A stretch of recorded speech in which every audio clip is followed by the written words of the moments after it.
Jews do tend to sacrifice for each other and help each other out. And the Jewish state is run for the well-being of its citizens.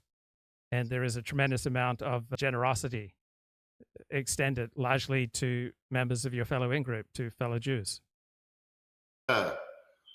Israel benefits from accurate criticism just as much as the United States or Jews do in general, or Christians or Muslim, right? We all benefit from seeing how other people see us, and from getting feedback, and from getting criticism, and then we have to exercise our own judgment about what's accurate criticism, what's not accurate criticism. Israel a parasitic, psychopathic nation? Okay, is Israel a parasitic, psychopathic nation? So I wish that the United States did not give aid to Israel. I would prefer Israel to just stand on its own 2 feet and to pay for everything.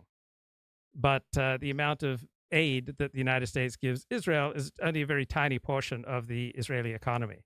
So I don't think that you can say that Israel is parasitic. It's far more productive than any other nation state around it, right? What other nation state around Israel is making as many innovations technologically, scientifically, in medicine, in culture, compared to Israel, right? No surrounding nation comes close. So no, Israel does not live in Section 8 housing, because Israel overwhelmingly established itself and has overwhelmingly paid its own way and secured its own borders. Israel lives in Section 8 housing in Palestine and survives on welfare checks and military aid from America. It doesn't survive. If Israel went without those $4 billion of American aid, Israel would still survive. Israel would be just fine. In fact, I think Israel would be far better off. They've been a blight on the neighborhood since day one. Okay, so if Israel's been a blight, who are the shining lights in the neighborhood? Would you say it's Egypt? Would you say it's Jordan, Syria, Lebanon, Saudi Arabia, Iran, Iraq? I mean, where are the shining lights of civilization, freedom, progress, prosperity?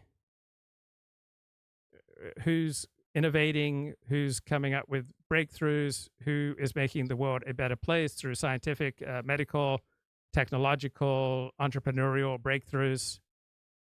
Who's publishing valuable books? Who's doing important research? I don't know on what scale, on what standard you would say that Israel is way behind its neighbors. Have done little to ingratiate themselves to the neighbors.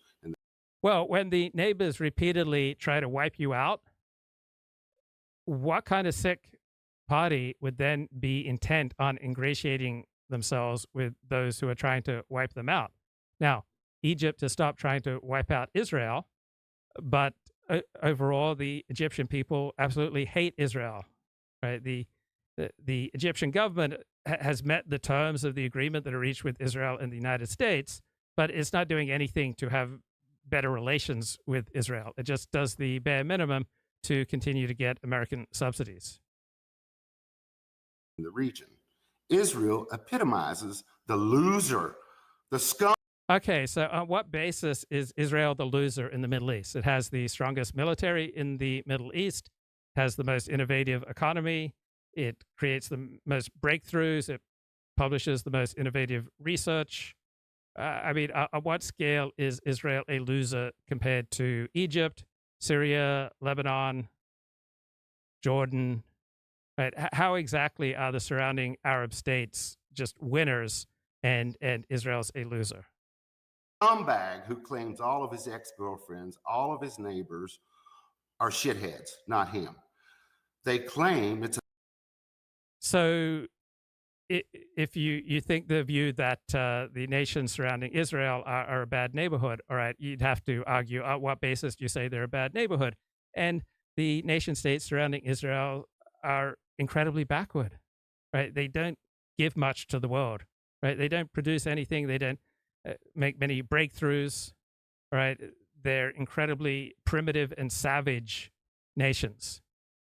So, yeah, I think it's fair to say, on the basis of my hero system and on the basis of a European hero system, that Israel lives in a bad neighborhood. It is surrounded by savage, primitive, low achieving nations. It's a bad neighborhood with bad neighbors. But you're the dumbass newcomer who chose to live in the neighborhood. They didn't change the neighborhood out when you showed up. The neighbors were already there. Israel was offered Section 8 housing elsewhere too. Then, to add insult to injury, So Israel chose, the people Israel chose to return to their historical homeland. And it's a historical homeland that is in a bad neighborhood. So you could give up on your historical ties to a country, but I don't see why Israel should be blamed for not giving up on its historical ties to a particular land. those scumbags chose to practice apartheid and treat Palestinians as the other. Here's a novel idea.